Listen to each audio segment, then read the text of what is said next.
les partis politiques. Pierre est au Parti socialiste, Françoise est à l'UMP, Annie est dans un parti d'extrême gauche et Franck est au Front national. Ils sont donc tous membres d'un parti politique. Ça veut dire qu'ils ont décidé de rejoindre d'autres gens qui pensent comme eux et défendent la même vision de la société. C'est dans les années 1870, à la naissance de la Troisième République, que sont vraiment nés les partis politiques tels qu'on les conçoit aujourd'hui.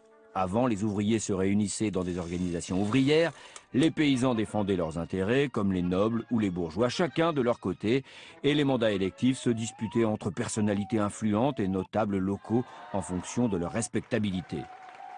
Aujourd'hui, Pierre, Françoise, Annie et Franck réfléchissent avec leurs amis ou leurs camarades de parti à tous les aspects de la vie en commun, l'économie, l'éducation, la famille, l'immigration, la politique étrangère, la sécurité.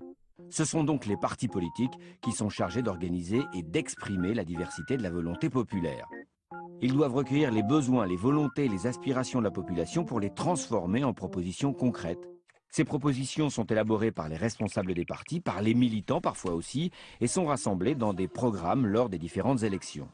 D'ailleurs, la Constitution de la Ve République, je vous en parle dans un autre épisode, le dit dans son article 4. Les partis politiques concourent à l'expression du suffrage. Le second rôle des partis politiques, c'est d'organiser la sélection des candidats que chacun d'entre eux présentera aux différentes élections. Ça peut se faire de manière démocratique par le vote des militants, ou alors c'est le chef du parti et son entourage proche qui décident autoritairement pour tout le monde. Ces dernières années, les partis politiques n'étaient plus très populaires. Il y avait de moins en moins de militants en leur sein. Une grande partie de la population estime qu'ils sont devenus des repères d'ambitieux qui vivent dans leur monde et qui veulent simplement accéder au pouvoir.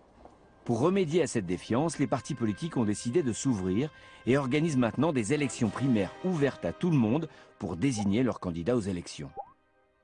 Parce que les partis politiques sont utiles à la démocratie, ils sont financés par l'État proportionnellement à leurs résultats aux élections. Mais cela ne suffit pas et les militants sont mis à contribution.